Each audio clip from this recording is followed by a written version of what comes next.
Bien, pues queremos compartir acerca de no limitar a Dios. Y recuerde que hemos dicho ya acerca de no limitar a Dios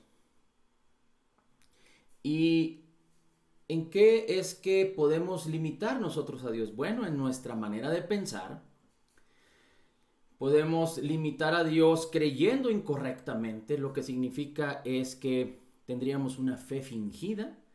Podríamos limitar a Dios cuando amamos el dinero o nos preocupamos por las cosas de este mundo, es decir, cuando no confiamos en el Señor. Podríamos limitar a Dios cuando tememos a los hombres.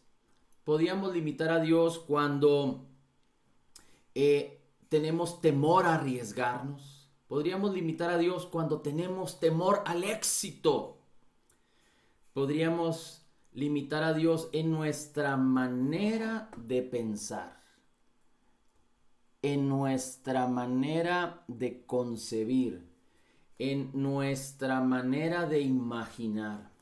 Recuerde que la Escritura nos enseña que nuestras imaginaciones, nuestros pensamientos, lo que hay en nuestro interior, en el corazón donde se concibe, es la manera en la que tú y yo podemos visualizar. Mira, acompáñame a leer, vamos a leer Salmo 78:41. Salmos 78:41.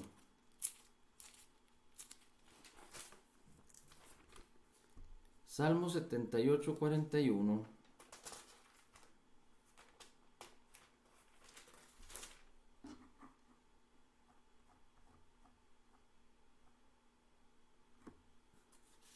Dice,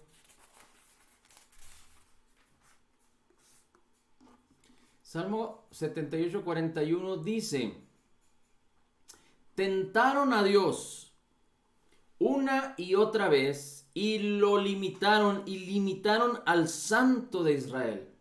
Dice, ellos le dieron la espalda y tentaron a Dios. Dice, y limitaron al Santo de Israel. Este fue el pueblo de Israel, el pueblo que fue bendecido de gran manera por la mano de Dios, por el poder de Dios, la abundancia de gracia del Señor. Pero ellos continuamente voltearon su espalda, voltearon su corazón a otros dioses, voltearon su corazón a otras circunstancias, pusieron sus ojos en otras cosas. Y dice la Escritura, no solo tentaron a Dios, pero una y otra vez, pero limitaron al Santo de Israel. Y fíjese cómo dice el versículo 7 del capítulo 23 de Proverbios. Se lo voy a leer. Capítulo 23 de Proverbios, versículo 7. Porque como piensa en su corazón el hombre, así es él. Porque como el hombre piensa en su corazón, así es él. Así es que hemos dicho que podemos limitar a Dios en nuestra manera de entender y de creer. Si entendemos y creemos incorrectamente, si no aprendemos a dividir la palabra, si no aprendemos a discernir la palabra a través del Evangelio, es decir, nosotros, tú y yo, estamos después de la cruz, no antes de la cruz, sino después de la cruz, lo que significa que estamos viviendo una vida después de la obra terminada, completa y perfecta de Jesús, después de la obra redentora de Jesús. Así es que tenemos que aprender a entender y a creer correctamente la palabra. Desde el Génesis y hasta el Apocalipsis, la palabra es inspirada por Dios. Y Dios nos habla a través de la Escritura. Pero es muy importante que no lo limitemos en nuestra manera de creer. Y hay muchas personas, por no decirle que la mayoría, pero hay muchas personas que limitan a Dios en su manera de pensar. ¿Por qué? Porque hay creyentes que siguen pensando que la enfermedad viene de Dios, que la prueba viene de Dios, que Dios nos mande una cruz difícil de cargar y de llevar para enseñarnos en esta vida. Hay gente que cree que las malas experiencias de esta vida Dios las provee para que seamos enseñados. Y justamente las malas experiencias muchas veces enseñan, pero otras veces no paran de avisarnos o de decirnos. Hay hombres que continuamente están cayendo en el error y no hacen caso de las malas experiencias y no aprenden de sus errores. Pero esta es la manera en la que el mundo ha diseñado, es la manera en la que el mundo ha provisto para que las personas sean enseñadas a través de lo natural. Los padres enseñan a sus hijos por su experiencia. Cuando los padres no han vivido o en su historia no está la experiencia sobre algún tema, los padres no pueden enseñar a sus hijos, no pueden enseñar. Pero cuando los padres ya vivieron los diferentes momentos de sus vidas, en las diferentes circunstancias, pueden enseñar a los hijos. Pero el Señor nos enseña en su palabra de una manera diferente. Porque no es la calamidad, ni la maldad, ni la problemática, la que deben quienes deben ser nuestros tutores. Pero Dios es muy claro en su palabra, que la palabra de Dios es la que nos puede instruir en justicia. La palabra de Dios es la única que puede enseñarnos y edificarnos. Es más, Dios fue más allá y no solo nos regaló su palabra, pero nos ha regalado su Espíritu Santo. Nos ha provisto del Espíritu Santo y de la unción del Espíritu Santo para que la misma unción nos enseñe lo que está revelado en la palabra. Así es que nosotros debemos de no limitar a Dios, queriendo que las experiencias nos enseñen, queriendo que las circunstancias sean nuestros tutores, pero la palabra.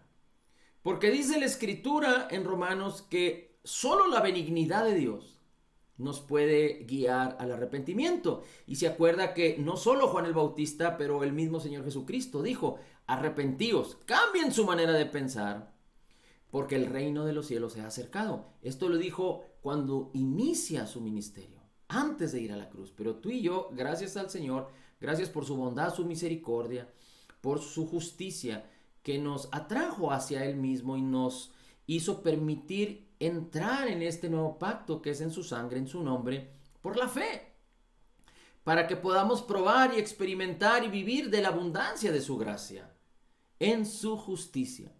Así es que la palabra es quien debe ser nuestro tutor, pero hay también quienes limitan a Dios amando las cosas que hay en este mundo, teniendo cuidado de las cosas que hay en este mundo. Y no me malinterprete, lo que estoy hablando y lo que estoy diciendo es que aunque no somos del mundo, porque ahora somos de Cristo, estamos en el mundo. Pero las cosas del mundo, las preocupaciones del mundo, los afanes del mundo, el amor al mundo, no debe de ser parte de nuestra manera diaria de vivir. Porque el Señor Jesucristo mismo dijo: en el mundo tendréis aflicción. El Señor recuerda que en Mateo 6:33 nos dice: buscad primeramente el reino de Dios y su justicia, y todas las demás cosas vendrán por añadidura. Así es que no estés preocupados por qué habéis de comer, qué habéis de vestir, porque ustedes valen más para el Señor. Así es que es tan importante que tú y yo, si no entendemos correctamente acerca de que Dios proveyó todo lo que tú y yo necesitamos ya de antemano, antes de que la necesidad aparezca, entonces vamos a limitar a Dios. Hay quienes limitan a Dios también teniendo temor a los hombres, teniendo temor a arriesgarse, teniendo temor al éxito. Así es que Dios nos ha llamado a que no limitemos a Dios, pero que ampliemos nuestra visión. Y mira, me gustaría que me acompañaras ahora a Isaías 26:3. Isaías 26:3 es un versículo muy conocido también y dice que tú guardarás en perfecta paz aquel cuyo pensamiento en ti persevera. Tú guardarás en perfecta paz aquel cuya imaginación en ti persevera.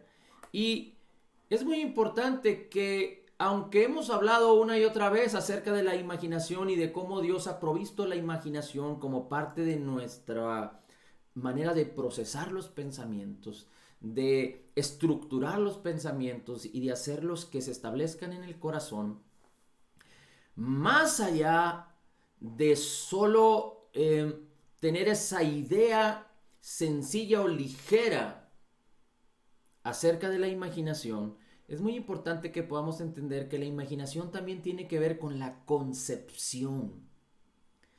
Todo lo que tú sientes, lo que tú escuchas, inclusive lo que tú pruebas o hueles, lo que tú tocas, se expresa en imágenes, en concepciones en tu corazón. Aquel niño que fue enseñado por sus padres a no tocar la estufa porque en algún momento de la historia su papá o su mamá le pusieron su mano en el comal. Por ejemplo, he sabido de testimonios que hombres así enseñan a sus hijos. Ponen su mano en el comal cuando el comal está frío y le explican al niño lo que puede suceder y prenden la mecha, y en la medida en la que el comal se está calentando, llega un momento en que el niño quita la mano del comal y le enseñan lo que puede causar que él en algún momento de la historia pueda intentar tocar el fuego o intentar tocar la estufa. Entonces, aún lo que tocamos genera pensamientos, genera imágenes, genera concepciones.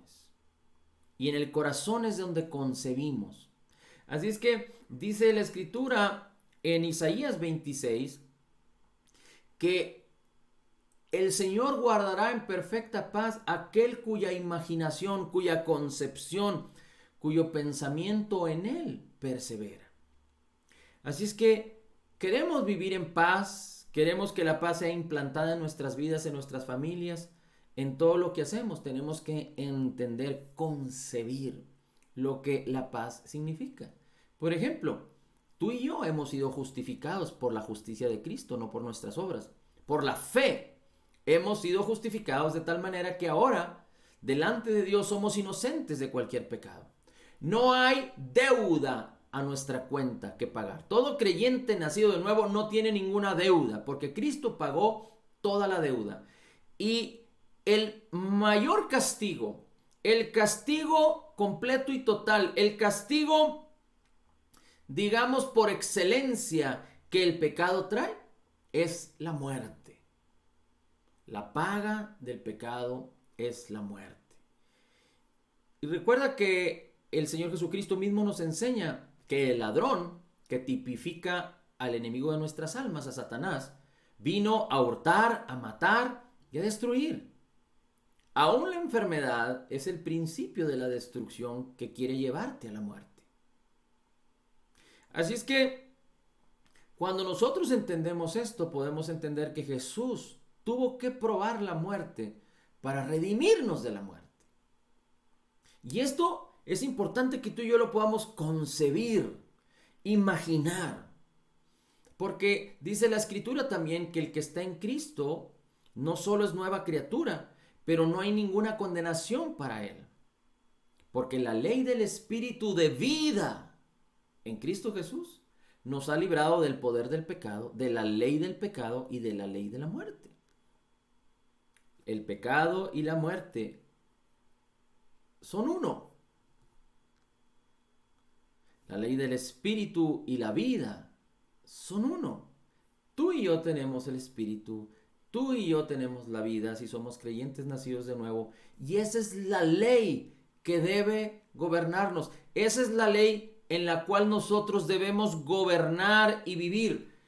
Romanos 5:17, solo apúntalo, te lo voy a describir. Dice la Escritura que si por uno, Adán, reinó la muerte, cuánto más por Jesucristo reinarán en vida, y habla de ti y de mí, los que reciban la abundancia de gracia y el regalo gratuito de la justicia de Jesús.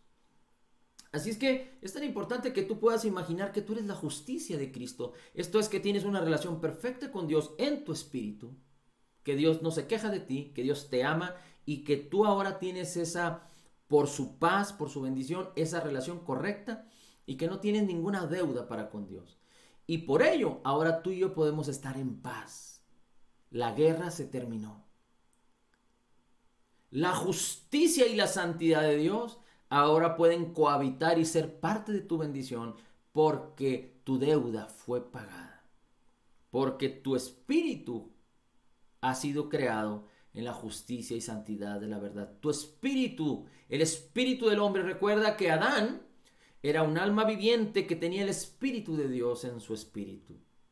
Dios sopló vida, y cuando sopló vida, su espíritu vino en Adán, y Adán fue un ser viviente, un alma viviente. Pero cuando Adán tomó del fruto prohibido y comió, Dios había decretado que el día que él hiciera eso, iba a morir. Y no murió físicamente, sino que el Espíritu de Dios se apartó de él.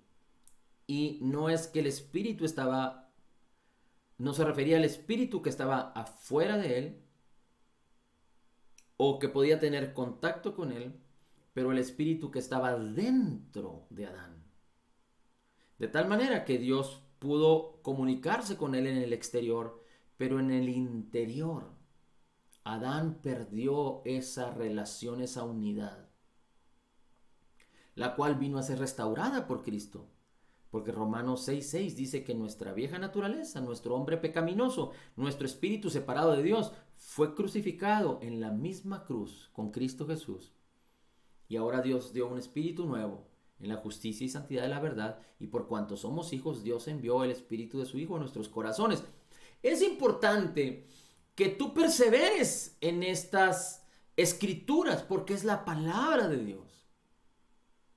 Y la palabra es viva y eficaz, porque en la medida en la que tú perseveras, meditas, declaras, le dices a tu mente, a tus ojos, lo pones delante de tus ojos, a tus oídos, estas van afirmándose a través de imágenes, de convicciones, y entonces van a afirmar un corazón listo a recibir bendición, a recibir semillas que puedan ser sembradas en buena tierra para producir mucho fruto.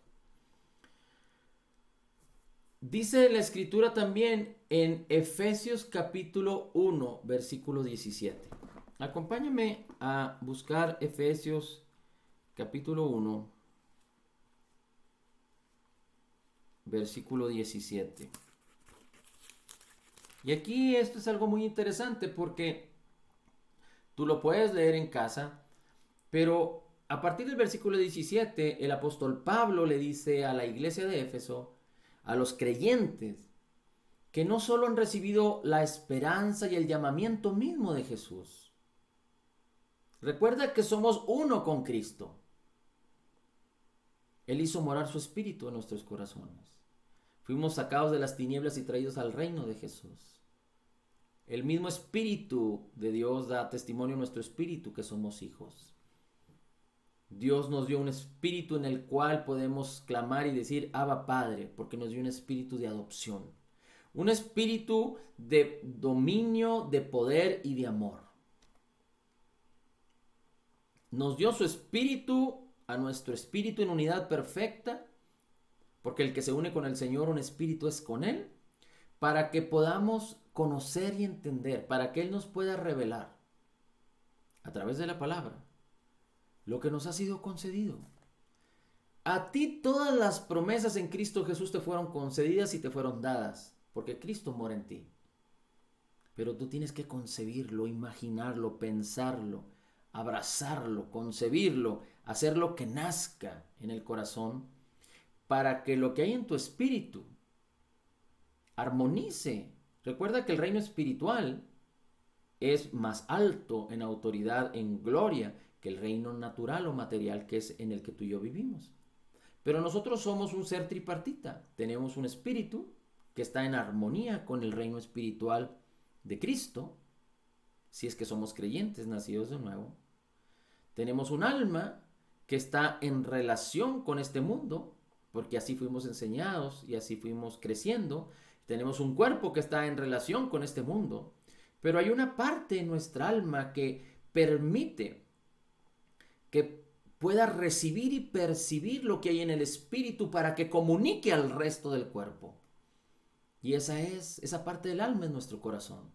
Nuestra mente es renovada con la palabra y entonces es concebida la palabra en el corazón. El Espíritu nos revelará lo que nos ha sido concedido porque Él lo continúa. Es decir, el Espíritu no está dándote a cuentagotas, el Espíritu está listo para revelarte tantas cosas. Pero es un proceso en el cual tú y yo tenemos que tomar la responsabilidad. Porque en la medida en la que meditemos la palabra, en la medida en la que la pongamos delante de nuestros ojos, en la medida en la que la declaremos, la creamos y vivamos por ella, es en la medida en la que vamos a estar recibiendo revelación. En la medida en la que nos apartemos de confiar en este mundo, de amar el dinero, de preocuparnos y de dejarnos afectar por toda la incredulidad. Recuerda que este mundo está bautizado en pánico, en temor, en egoísmo, en egocentrismo, en vanidad. En la medida en la que nosotros estemos procurando proponer nuestro corazón, disponer nuestro corazón, preparar nuestro corazón en el Señor, que es en la palabra, es que el Espíritu estará revelándonos todas las cosas, y es que nuestro corazón entrará en esa armonía con lo que hay en nuestro espíritu, en nuestro interior, y entonces afectará todo lo que somos. Nuestro espíritu ha sido afectado de una manera gloriosa porque tiene una perfecta relación con Dios en Cristo, pero ahora nuestra alma está lista para que experimente este proceso. Pero depende de ti y de mí que no limitemos a Dios. Y dice Efesios que no solo hemos recibido un llamamiento, una esperanza, que es la misma esperanza y el llamamiento de Jesús. Porque como Jesús es, así somos nosotros en este mundo, como lo dice 1 de Juan 4:17. Pero también recibimos una herencia de acuerdo a las riquezas en gloria en Cristo Jesús. Así es que es importante que no idealicemos en la fantasía, pero imaginemos en la palabra. Porque la imaginación es un regalo que Dios nos dio. Pero no vamos a idealizar la fantasía, pero necesitamos la palabra para imaginar el corazón de Dios, para imaginar lo que la Biblia nos enseña acerca de lo que somos en Cristo, para que podamos imaginar y concebir acerca de lo que podemos tener y de lo que podemos hacer, de lo que fuimos llamados a experimentar, a probar, a participar, del propósito y de la razón de nuestra existencia en este mundo, a través de la palabra. Cristo es nuestro Salvador y nuestro Señor, y Él es el único digno de recibir toda la gloria. Nosotros tenemos que entender perfectamente y correctamente y tener una convicción clara de la persona divina de Jesús, pero de su obra terminada, completa y perfecta en el Calvario. Y Efesios capítulo 1, versículo 17, fíjate cómo el apóstol Pablo define la posibilidad de aspirar a esta gloriosa bendición que Dios ya nos regaló en Cristo Jesús. Recuerda, todo lo que el hombre puede experimentar en este mundo cuando ama a Dios y busca al Señor de corazón es que nos fue dado por gracia en Cristo Jesús. Sin merecerlo, nos fue dado por gracia y se encuentra cada promesa concedida y dada por gracia a nosotros, se encuentra en Cristo Jesús, para que el que quiera gloriarse se gloríe en el Señor Jesucristo, y que Él sea el primogénito, para que Él, siendo la resurrección y la vida, el pan de vida, el agua de vida, nuestro protector, nuestro redentor, nuestro salvador, nuestra santificación, nuestra sabiduría, nuestra justificación, nuestra redención, tenga un lugar que debe ser el centro de nuestra vida. Jesús necesita ser el centro de nuestra vida, de nuestros pensamientos, de nuestras imaginaciones. Y dice el versículo 17. Bueno, Pablo está orando y dice, yo no ceso de dar gracias por vosotros. El 17 dice, para que el Dios de nuestro Señor Jesús, el Padre de la gloria, les dio un espíritu de sabiduría en la revelación, en el conocimiento de Él.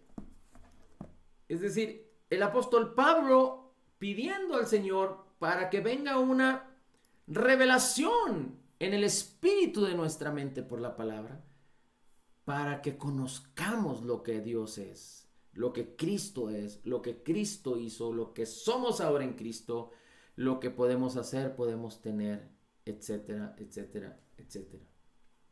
Así es que el apóstol Pablo insistiendo acerca de la revelación. Y cuando nosotros empezamos a desarrollar nuestro pensamiento, nuestra imaginación, nuestras convicciones en la palabra, esto empezará a manifestarse de una manera gloriosa. Fíjate cómo dice la Escritura en la segunda carta a los Corintios, capítulo 4, versículos 4 y 5. Segunda carta a los Corintios, capítulo 4, versículos 4 y 5 dice, en los cuales el Dios de este mundo ha cegado el entendimiento de los incrédulos. Ha cegado, ha puesto un velo para que no les resplandezca el evangelio de la gloria de Cristo, que es la imagen de Dios. Los incrédulos han sido velados, su entendimiento ha sido velado de tal manera, han sido cegados. Los ojos de su entendimiento han sido velados y cegados por el príncipe, el Dios de este mundo, el diablo, para que el resplandor del evangelio de la gloria de Cristo, que es la misma imagen de Dios, no pueda ser revelado en sus vidas, para que no puedan imaginarlo, concebirlo, para que no puedan desearlo y buscarlo. Así es que dice la Escritura que el evangelio es el resplandor de la gloria de Cristo Jesús. Y Cristo es la misma imagen de Dios. Así es que Dios nos ha llamado a que tú y yo podamos concebir e imaginar y meditar y pensar acerca de la gloria del resplandor del evangelio. El resplandor es decir, que el evangelio resplandezca, porque el evangelio tiene que ver con la gloria de Jesús, que es la misma imagen de Dios. Así es que la gloria de Jesús no solo es la misma manifestación que Él tuvo en su ministerio. La gloria de Jesús también es su obra terminada, completa y perfecta en la cruz del Calvario.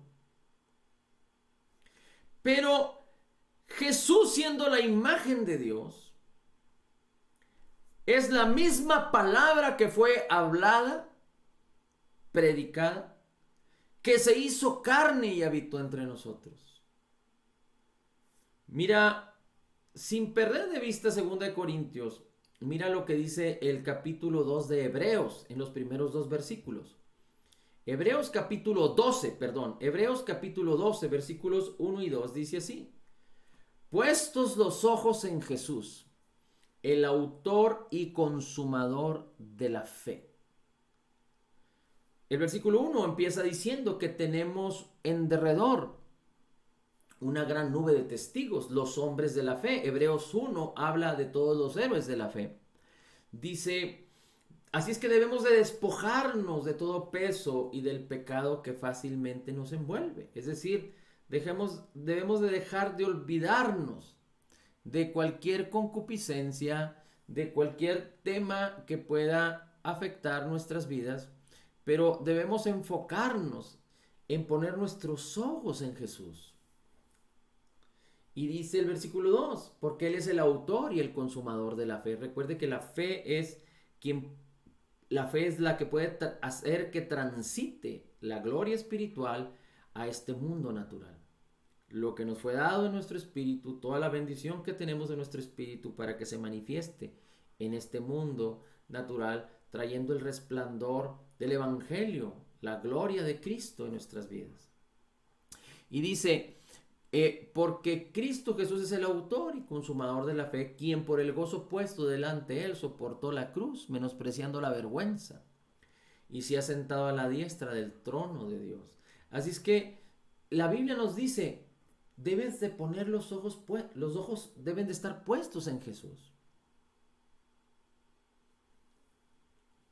Debes de poner los ojos en Cristo Jesús. Mira cómo dice ahora la escritura en Efesios. Estábamos en Efesios capítulo 1, pero ahora vamos al versículo 4. Efesios capítulo 4 y el versículo 17 y 18. Dice así. Dice, por esto digo y requiero en el Señor, que no andéis como los otros gentiles, es decir, como los que no conocen a Dios, que andan en la vanidad de sus mentes. Es decir, en sus imaginaciones se han hecho vanos. No han aprovechado la bendición que Dios nos dio con la concepción y la imaginación, pero han descuidado sus imaginaciones y han permitido que éstas caminen en vanidad. Dice la escritura, dice, no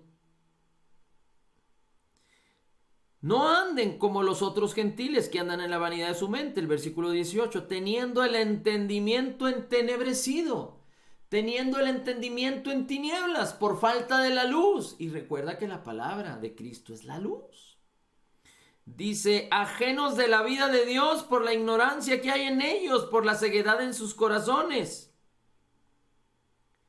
los cuales, habiendo perdido todo sentido de la conciencia, se han entregado a la lascivia para cometer toda inmundicia con astucia. Pero fíjate lo que dice, por causa de tener un entendimiento entenebrecido, están ajenos de la vida de Dios por la ignorancia que hay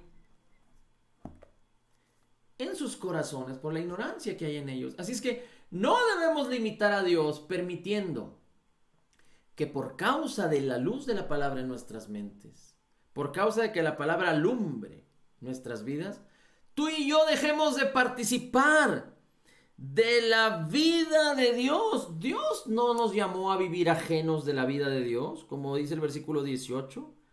Si tú y yo no ejercitamos nuestro entendimiento, y no estoy hablando de ejercitarlo en la ciencia, pero estoy hablando de ejercitarlo en la palabra. Quizá hay algún versículo que leeremos y no lo entenderemos, pero lo leemos una vez, y 2 veces, y 3 veces, y le pediremos a la unción, al Espíritu Santo que nos revele. Y en su momento tendremos la revelación, abrazaremos la revelación, se convertirá en una concepción que dará a luz, que dará fruto de bendición para tu vida. Pero la manera en la que tú y yo podemos participar de la vida de Dios es permitiendo que nuestro entendimiento sea alumbrado. Por eso Efesios mismo dice que debemos renovarnos en el espíritu de nuestra mente. Debemos renovarnos en el espíritu de nuestra mente. ¿Cómo? A través de la palabra. ¿Y cómo sucede esto? Si dijimos que teníamos que poner nuestras mentes en Cristo, es que Cristo es la palabra.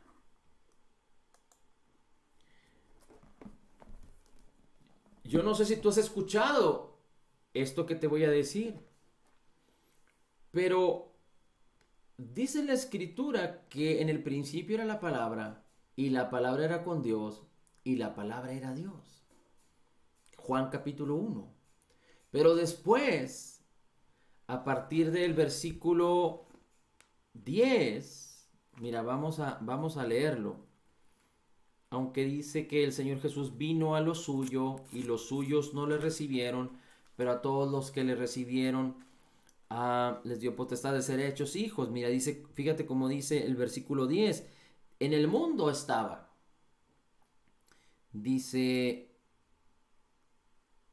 y el mundo fue hecho por él, y el mundo no le conoció.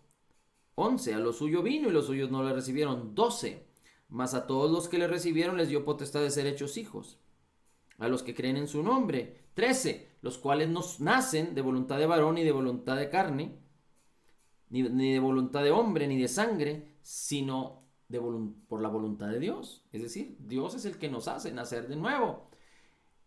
El que está en Cristo, nueva criatura es. Las cosas viejas pasaron, todas son hechas nuevas. Es lo que nos enseña 2 Corintios 5:17.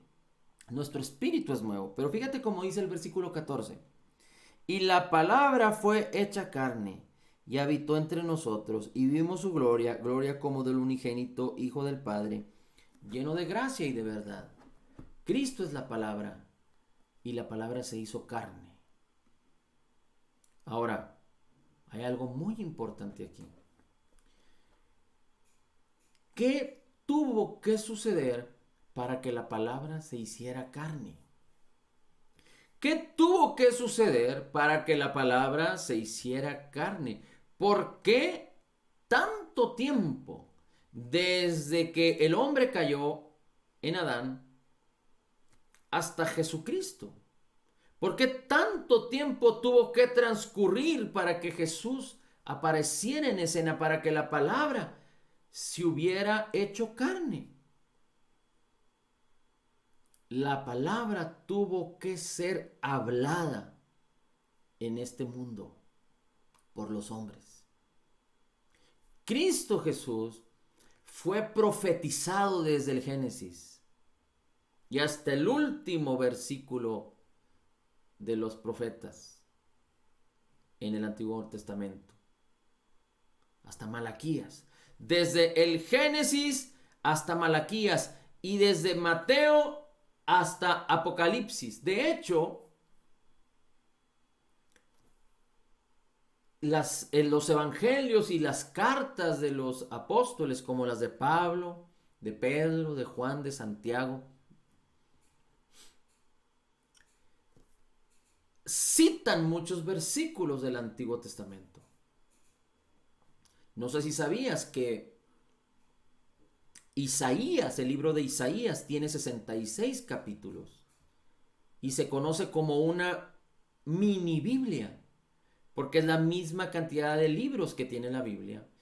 Y de los 66 capítulos, hay una parte de Isaías que habla acerca del pueblo de Israel, acerca del juicio de su mal comportamiento, acerca de la misericordia de Dios también, acerca de las causas si ellos volteaban sus corazones a otros dioses, como lo describe también el Antiguo Pacto. La misma cantidad de capítulos que habla de eso es la misma cantidad de libros que existen en el Antiguo Testamento. Y después, el resto de los capítulos de Isaías son capítulos proféticos mesiánicos que hablan de Jesús, como Isaías 53, Isaías 52. Otro tanto de capítulos de Isaías habla de versículos mesiánicos, proféticos, en la misma cantidad de libros o de cartas que hay en el Nuevo Testamento. Por ejemplo, el libro de Daniel. Daniel, uno de los profetas. Todos los capítulos del libro de Daniel están descritos en el Apocalipsis. La mayoría de los capítulos de Apocalipsis están descritos en Daniel. La palabra tuvo que hablarse antes de que se hiciera carne y se habló por hombres inspirados por Dios, desde el Génesis hasta el Apocalipsis. No solo fue escrita, sino que fue hablada y predicada. Tú puedes encontrar a Jesús magnificado, revelado desde el Génesis hasta el Apocalipsis. La palabra tuvo que ser hablada y declarada. Por eso el Señor Jesús, cuando resucitó y dos hombres iban de sus discípulos, iban camino a Emaús, discutiendo acerca de lo que había acontecido, porque todos estaban muy tristes acerca de la crucifixión de Cristo y de que ya había sido sepultado. Y Jesús se aparece entre ellos y les dice, ¿qué es lo que discuten? Y ellos empezaron a reconvenirle y a decirle, bueno, es que no has sabido, que no has oído todo lo que nos ha acontecido, y prácticamente ellos estaban tristes. Pero dice la Escritura que el Señor Jesús les empezó a revelar la palabra, a describir la palabra, a enseñar la palabra. Dice, desde Moisés, que tiene que ver con el Génesis, hasta los profetas. Es decir, en todo el antiguo pacto que existía en aquel momento, porque el Evangelio y las cartas todavía no se escribían, las que conforman ahora el Nuevo Testamento, para enseñarles que Cristo estaba revelado. Y porque Cristo fue revelado, predicado, hablado, la palabra fue hablada, declarada, no se quedó en el espíritu, pero fue manifestada en carne, en escritura y en palabras declaradas. La palabra, desde el Génesis y hasta el Apocalipsis, hablando acerca de Jesús, llegó el momento tal en donde la palabra, una vez hablada y declarada, se hizo carne y habitó entre nosotros. Ese es Jesús. Así es que imagínate, porque quizá los hombres del Antiguo Testamento hablaron palabras que quizá no entendían, que quizá también no imaginaron. Quizá algunos sí, quizá algunos no. Por ejemplo, David, el salmista, cómo hablaba proféticamente en sus salmos. Y yo no sé si David entendía y comprendía e imaginaba del futuro acerca de la gloriosa venida de nuestro Señor Jesucristo. Pero tú y yo tenemos un gran privilegio de que no solo nos reveló la palabra escrita, pero si esta palabra ya se hizo carne. Y no estoy hablando de la Biblia y de la Escritura, pero de la palabra de Dios. Y habitó entre nosotros, y murió, y resucitó. Y envió su Espíritu a nuestros corazones, el Espíritu de Cristo. Entonces, imagínate lo que sucederá cuando esa palabra declarada en nuestras bocas, porque es creída, concebida, imaginada. Imagínate lo que esa palabra en nuestras bocas y en nuestros corazones producirá. Así es que tú debes verte a ti mismo. No esperar que los demás te vean. Yo te puedo ver a ti así, porque es lo que la palabra dice de ti. Pero no dependas de lo que otros vean acerca de ti. Pero tú apréndete a ver como Dios te ve de acuerdo a la palabra. Y entonces permite que lo que hay en ti produzca, manifieste la gloria de Cristo. El resplandor del Evangelio. La misma imagen de Dios que mora en ti, expresada y manifestada en este mundo. No para gloriarnos nosotros, sino para que muchos vengan al conocimiento de la verdad, porque el Señor Jesucristo mismo dice que el deseo y el corazón de Dios es de que nadie se pierda, pero que todos procedan al conocimiento de la verdad, al Evangelio de Cristo, que todos procedan al arrepentimiento. Sabemos que este mundo está en caos y este mundo está perdiéndose, y el tiempo no está muy lejos de terminar. Los tiempos normales de la gracia del Señor Jesús. Pero aún tenemos oportunidad de que la palabra que ya fue hecha carne habite, cohabite, viva, y nosotros vivamos por ella, que more en nuestros corazones. Cristo es la palabra es Jesús. Para que tú y yo empecemos a ejercitarnos y a desarrollarnos en la abundancia de gracia y en su justicia, no limitando a Dios. Una vez platiqué acerca de que hay quienes se quejan de los que son millonarios. Mira estos ricos. Pero cuando tú y yo pensamos así o decimos así, nos estamos excluyendo de ese tipo de personas. Y no sabías que si tú eres una persona millonaria, y estoy hablando financiera y económicamente, y tienes un corazón bueno para el Señor, no amando al dinero, pero amando a Dios, podrías hacer grandes cosas porque el dinero no es el problema de todos los males, pero el amor al dinero, y el dinero tiene poder. Imagínate, podrías hasta comprar canales de televisión para predicar el evangelio. Quizá tienes temor a las personas, a los hombres, a ti mismo, a tu familia. Quizá no quieres arriesgarte porque te sientes a gusto como estás.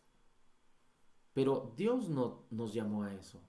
Si nosotros no nos arriesgamos, limitamos a Dios. Si nosotros tenemos miedo al éxito, limitamos a Dios. Si nosotros amamos este mundo, nos preocupamos por las cosas de este mundo, limitamos a Dios. Si nosotros creemos incorrectamente y entendemos incorrectamente, limitamos a Dios. Si nosotros no aprendemos a imaginar, limitamos a Dios. Así es que no limitemos, dejemos de limitar a Dios en nuestra manera de pensar. Es más, en nuestra manera de sentir. ¿Por qué? Porque los sentimientos Dios nos los regaló, Dios los puso, no son algo vano.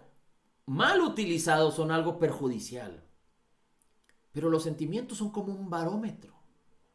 Porque cuando tú sientes escasez, cuando tú sientes tristeza, cuando tú sientes peligro, cuando tú sientes hay un sentimiento negativo, es el momento para que identifiques que algo no está bien. Y entonces, si no has estado leyendo la palabra, que vengas a meditar la palabra, que tengas un corazón agradecido, lleno de gratitud y de adoración y alabanza al Señor. Así es que echemos mano de nuestros sentimientos sin permitir que estos se desenfrenen como un caballo que se desenfrena y que puede hacer que un jinete muera. Pero utilicémonos para nuestro beneficio. Pero es muy importante que nuestra relación con Dios sea una relación continua, porque en la medida en la que tú pongas tus ojos en Jesús, vas a conocer el resplandor de su evangelio, la gloria de su palabra que es en Él, porque Él es la misma imagen de Dios. Y cuando tú declaras su palabra, concibes su palabra, imaginas su palabra, todo se volverá sombra al lado de Jesús. Y entonces tú podrás ir identificando tu propósito, la razón de ser, que está a la puerta, está en tus manos, no está del otro lado de las nubes, no está del otro lado de las montañas, está en ti. Y el Señor es tu mejor amigo. Yo te podría decir que el Señor es más real que yo mismo. Pero bueno, tú me estás viendo a través de la tecnología. No estás físicamente aquí conmigo. Pero el Señor es más real que tu padre, tu madre, tu esposo, tu esposa, tus hijos. Porque el Señor permanece para siempre. Por eso es importante que tú y yo estemos fundados en bases sólidas. Cristo Jesús es la roca. Y no en sentimientos o en cosas que cambian continuamente de acuerdo a las experiencias. No, Dios nos ama tanto y recuerda, Dios en Cristo Jesús, el Espíritu que nos anhela celosamente, no está esperando que nosotros pensemos en hacerlo todo perfecto.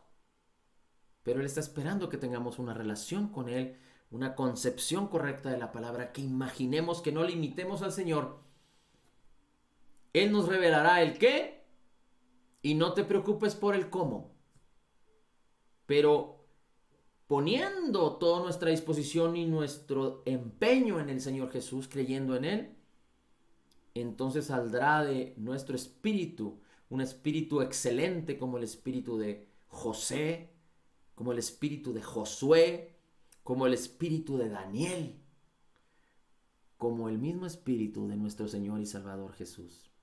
Padre, te damos a ti todo el honor, la gloria y la alabanza. Señor Jesús, gracias por tu amor incondicional, por tu Espíritu Santo en nosotros, por tu obra terminada, completa y perfecta, y tu palabra, que es viva. Gracias por la imaginación que nos has dado. Espíritu Santo, utilízala, ayúdanos, revélanos, para que la palabra sea esta bendición que hemos estado esperando, que ha sido hablada, predicada y que ahora la hemos abrazado y concebido, para que se manifieste produciendo mucho fruto, para que la revelación de el resplandor de tu evangelio, que es en Cristo Jesús, que es la misma gloria de Cristo, la misma imagen de Dios, manifieste todo su poder en nuestras vidas, que nuestras vidas no han sido llamadas a estar ajenas de la vida de Dios, pero queremos estar cerca, unidos en una relación íntima, personal, física, como es en nuestro espíritu, en una manifestación, no ajenos de la vida de Dios, pero unidos a la vida de nuestro amado y Padre, de nuestro amado Padre, de nuestro Señor Jesús, de nuestro amado Señor y de ti, Espíritu Santo. Declaramos que somos totalmente perdonados, perfectamente justificados, altamente favorecidos, profundamente amados, grandemente bendecidos, más que vencedores en Cristo Jesús. Porque como Jesús es, así somos nosotros en este mundo. Somos la justicia de Dios en Cristo Jesús. Amén, amén y amén.